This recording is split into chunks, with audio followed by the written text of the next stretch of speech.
ঠাকুর শ্রী রামকৃষ্ণ, মা ও স্বামীজির চরণে প্রণাম জানিয়ে শুরু করছি কথামৃত থেকে পাঠ। আজ শোনাব শ্রীমকথিত শ্রী শ্রী রামকৃষ্ণ কথামৃতের প্রথম ভাগের সপ্তম খণ্ডের পঞ্চম পরিচ্ছেদ ও ষষ্ঠ পরিচ্ছেদ।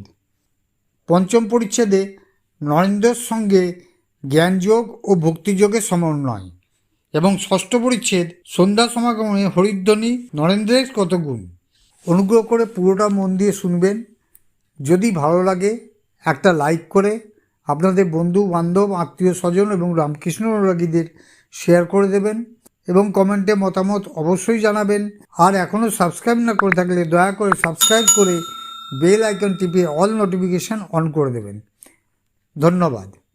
শুরু করছি পঞ্চম পরিচ্ছেদ, নরেন্দ্রর সঙ্গে জ্ঞানযোগ ও ভক্তিযোগের সমন্বয়। এই বলিয়া ঠাকুর হঠাৎ ঘর হইতে উত্তর পূর্বের বারান্দায় চলিয়া গেলেন। কাপ্তেন ও অন্যান্য ভক্তরা ঘরেই বসিয়া তার প্রত্যাগমন প্রতীক্ষা করিতেছেন। মাস্টার তাহার সঙ্গে ওই বারান্দায় আসিলেন। উত্তর পূর্বের বারান্দায় নরেন্দ্র হাজরার সহিত কথোপকথন করিতেছিলেন।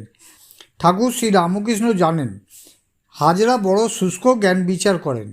বলেন, জগৎ স্বপ্নবৎ, পূজা নৈবেদ্য এসব মনের ভুল, কেবল স্বস্বরূপকে চিন্তা করাই উদ্দেশ্য, আর আমিই সেই। শ্রী রামকৃষ্ণ সহাস্যে বলিলেন, কি গো, তোমাদের কী সব কথা হচ্ছে? নরেন্দ্র সহাস্যে, কত কি কথা হচ্ছে, লম্বা লম্বা কথা। শ্রীরামকৃষ্ণ সহাস্যে, কিন্তু শুদ্ধ জ্ঞান আর শুদ্ধাভক্তি এক। শুদ্ধ জ্ঞান যেখানে, শুদ্ধাভক্তিও সেখানে নিয়ে যায়। ভক্তিপথ বেশ সহজ পথ। নরেন্দ্র, আর কাজ নেই জ্ঞান বিচারে, দেমা পাগল করে। মাস্টারের প্রতি, দেখুন হ্যামিল্টনে পড়লুম লিখেছেন, আর learned ignorance is the end of philosophy and the beginning of religion. Shri Ramakrishna মাস্টারের প্রতি, এর মানে কি গা? নরেন্দ্র বললেন, ফিলোসফি অর্থাৎ দর্শনশাস্ত্র পড়া শেষ হলে মানুষটা পণ্ডিত মূর্খ হয়ে যায়, তখন ধর্ম করে আর ধর্মের আরম্ভ হয়। শ্রী রামকৃষ্ণ সহাস্যে, থ্যাংক ইউ। হাস্য। পঞ্চম পরিচ্ছেদ আপাতত এখানেই শেষ হলো। শুরু করছি ষষ্ঠ পরিচ্ছেদ, সন্ধ্যা সমাগমে হরিধ্বনি নরেন্দ্রের কত গুণ।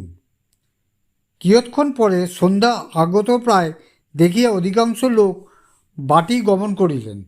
নরেন্দ্রও বিদায় লইলেন। বেলা পড়িয়া আসিতে লাগিল। সন্ধ্যা হয় ঠাকুরবাড়ির ফরাস চারিদিকে আলোর আয়োজন করিতেছে।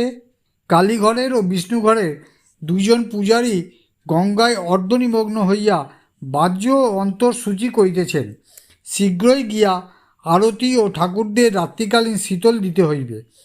দক্ষিণেশ্বর গ্রামবাসীর যুবকবৃন্দ, কাহারও হাতে ছড়ি, কেহ বন্ধু সঙ্গে বাগানে বেড়াইতে আসিয়াছে, তাহারা পোস্তার ওপর বিচরণ করিতেছে ও কুসুমগন্ধবাহী নির্মল সান্ধ্য সমীরণ সেবন করিতে করিতে শ্রাবণ মাসের খরস্রোতা ঈষৎ বিচিবিকম্পিত গঙ্গাপ্রবাহ দেখিতেছেন।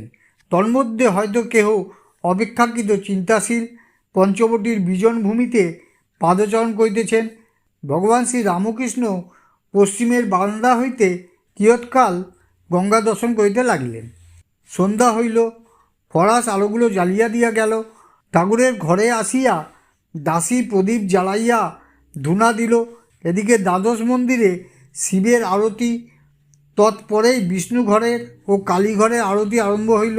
কাঁসর, গড়ি ও ঘণ্টা মধুর ও গম্ভীর নিনাদ করিতে লাগিল। মধুর ও গম্ভীর, কেননা মন্দিরের পার্শ্বেই কল নিনাদিনী গঙ্গা। শ্রাবণের কৃষ্ণা প্রতিপদ কিয়ৎক্ষণ পরেই চাঁদ উঠিল। বৃহৎ উঠান ও উদ্যানাস্থিত বৃক্ষ শীর্ষে ক্রমে চন্দ্রকিরণে প্লাবিত হইল। এদিকে জ্যোৎস্নাস্পর্শে ভাগীরথী শরীর কত আনন্দ করিতে করিতে প্রবাহিত হইতেছে। সন্ধ্যার পরেই শ্রীরামকৃষ্ণ জগন্মাতাকে নমস্কার করিয়া হাততালি দিয়া হরিধ্বনি করিতেছেন। কক্ষমধ্যে অনেকগুলি ঠাকুরদের ছবি, ধ্রুব প্রহ্লাদের ছবি, রামরাজার ছবি, মা কালীর ছবি, রাধাকৃষ্ণের ছবি। তিনি সকল ঠাকুরকে উদ্দেশ্য করিয়া ও তাহাদের নাম করিয়া প্রণাম করিতেছেন। আবার বলিতেছেন, ব্রহ্ম আত্মা ভগবান, ভাগবত ভক্ত ভগবান, ব্রহ্ম শক্তি, শক্তি ব্রহ্ম, বেদ পুরাণ তন্ত্র, গীতা গায়ত্রী, শরণাগত শরণাগত, নাহং নাহং তুহু তুহু, আমি যন্ত্র তুমি যন্ত্রী ইত্যাদি নামের পর শ্রীরামকৃষ্ণ করজোড়ে জগন্মাতার চিন্তা করিতেছেন। দু চারিজন ভক্ত সন্ধ্যা সমাগমে উদ্যান মধ্যে গঙ্গা তীরে বেড়াইতেছিলেন। তারা ঠাকুরদের আরতি কিয়ৎক্ষণ পর ঠাকুরের ঘরে ক্রমে ক্রমে আসিয়া জুটিতেছেন। পরমহংসদেব খাটে উপবিষ্ট, মাস্টার, অধর, কিশোরী ইত্যাদি নিচে সম্মুখে বসিয়া আছেন। শ্রীরামকৃষ্ণ ভক্তদের প্রতি, নরেন্দ্র, ভবনাথ, রাখাল এরা সব নিত্যসিদ্ধ ঈশ্বর কোটি, এদের শিক্ষা কেবল বাড়ার ভাগ। দেখো না, নরেন্দ্র কাহাকেও কেয়ার বা গ্রাহ্য করে না। আমার সঙ্গে কাপ্তেন গাড়িতে যাচ্ছিল, কাপ্তেন ভালো জায়গায় বসতে বললে, তা চেয়েও দেখলে না, আমারই অপেক্ষা রাখে না, আবার যা জানে তাও বলে না। পাছে আমি লোকের কাছে বলে বেড়াই যে নরেন্দ্র এত বিদ্বান, মায়ামোহ নাই, যেন কোনো বন্ধন নাই, খুব ভালো আধার, একাধারে অনেক গুণ, গাইতে বাজাইতে, লিখতে পড়তে, এদিকে জিতেন্দ্রীয়, বলেছে বিয়ে করব না। নরেন্দ্র আর ভবনাথ দুজনে ভারী মিল, যেন স্ত্রী পুরুষ। নরেন্দ্র বেশি আসে না, সে ভালো, বেশি এলে আমি বিহ্বল হই। ষষ্ঠ পরিচ্ছেদ এখানেই শেষ হলো। নমস্কার।